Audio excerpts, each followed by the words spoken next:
Vamos ouvir então a declaração do Primeiro-Ministro que apresentou a demissão em Belém esta tarde. Será uma declaração sem direito a perguntas. Vamos ouvir José Sócrates, vai falar durante cerca de 8 minutos.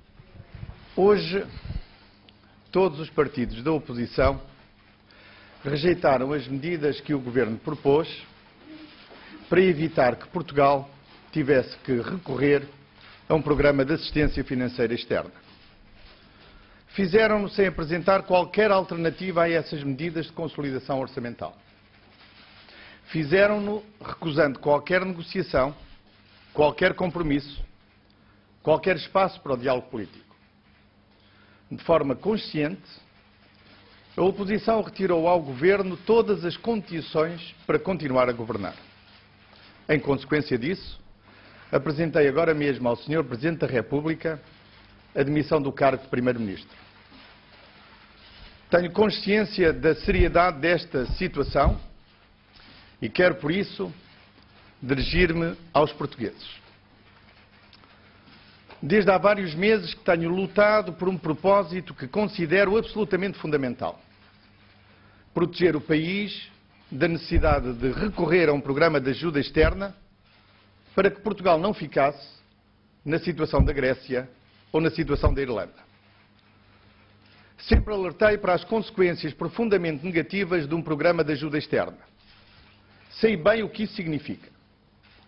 Em primeiro lugar, esse programa tem consequências profundamente negativas para a imagem, para o prestígio e para a reputação nacional. Há toda uma diferença entre um país que se propõe resolver os seus próprios problemas e um país que tem que recorrer à ajuda externa para acudir aos problemas que não consegue resolver. Mas, em segundo lugar, um programa de ajuda externa tem consequências profundamente negativas para as pessoas, para as famílias e também para as empresas. Basta ver o que se passa com os países que recorreram a essa intervenção para compreender que ela impõe medidas muito mais duras de austeridade e de contenção.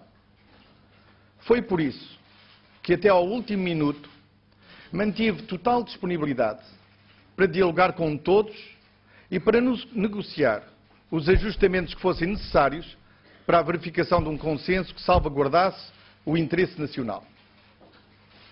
Ao longo destes dias, fiz inúmeros apelos à responsabilidade e pedi a todos que pensassem duas vezes no que iam fazer. Lamento que tenha sido o único a fazer esse apelo. E lamento ainda mais que nenhuma outra força política tenha respondido a esse apelo. O programa que Portugal apresentou colheu o apoio inequívoco da Comissão Europeia, do Banco Central Europeu e dos nossos parceiros da zona euro. Lamento também que esse apoio tenha sido agora deitado por terra. E lamento ainda que o tenha sido por mero calculismo político. Porque uma única razão explica esta crise. E essa razão é a sufraguidão pelo poder, a impaciência pelo poder. Quando o programa de consolidação é apoiado pelas instituições europeias, há quem faça tudo para destruir essa vitória. Quando o Estado português precisa ter uma voz forte na Cimeira Europeia, há quem não hesita em enfraquecer irremediavelmente as instituições portuguesas. Quando o interesse nacional deveria estar acima de qualquer outro interesse, há quem não hesita em colocar o interesse político ou partidário acima do interesse nacional. Esta atitude de obstrução à ação do Governo não é nova e não é de agora. Pelo contrário, fez-se sentir desde o início das funções do Governo. Um Governo que, quero recordar, está em funções em resultado da única fonte de legitimidade das democracias, a vontade do povo. E as forças de oposição que hoje rejeitaram o PEC são as mesmas forças que nunca se dispuseram a partilhar as responsabilidades da governação e que verdadeiramente nunca se conformaram com a vontade que o povo exprimiu nas últimas eleições legislativas. Mas hoje no Parlamento a obstrução foi levada a um limite que é intolerável. Já não se trata de obstruir a ação do Governo. Tratou-se, isso sim, de bloquear o nosso país. Esta crise política era evitável. Bastava haver espírito de diálogo. Esta crise era desnecessária. visto que nem sequer havia qualquer imposição legal de votação do Programa de Estabilidade e Crescimento. E esta crise é totalmente inoportuna. É provocada no pior dos momentos, na véspera de uma cimeira que é decisiva para Portugal e decisiva também para a Europa. Pode haver quem pense que hoje obteve uma vitória no jogo político. Estreiteza de vistas. Quem assim pensa não está a olhar para o essencial. O que se passou hoje na Assembleia da República não tem a ver comigo, não tem a ver com o Governo, tem isso sim a ver com o país. E hoje, estou convencido, o país perdeu, não ganhou. Hoje acrescentaram-se dificuldades políticas às dificuldades económicas. Hoje a irresponsabilidade triunfou sobre o sentido de Estado. Hoje a recuperação da economia e o bem-estar das famílias ficaram reféns do calculismo político mais imediato. E quero ser claro neste ponto. Esta crise política, neste momento, tem consequências gravíssimas sobre a confiança que Portugal precisa de ter junto das instituições e junto dos mercados financeiros. E por isso, os que a provocaram sem qualquer fundamento sério e sem alternativas são, a partir de agora, responsáveis pelas suas consequências.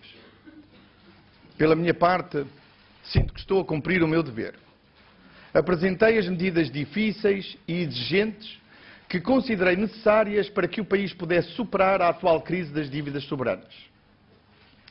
E filo como a única preocupação no meu espírito: defender o que entendo ser o interesse nacional, proteger o país da necessidade de recurso de ajuda externa. Mas quero dizer aos portugueses que o país não ficou sem governo, que podem contar com a mesma atitude e com o mesmo sentido institucional de sempre.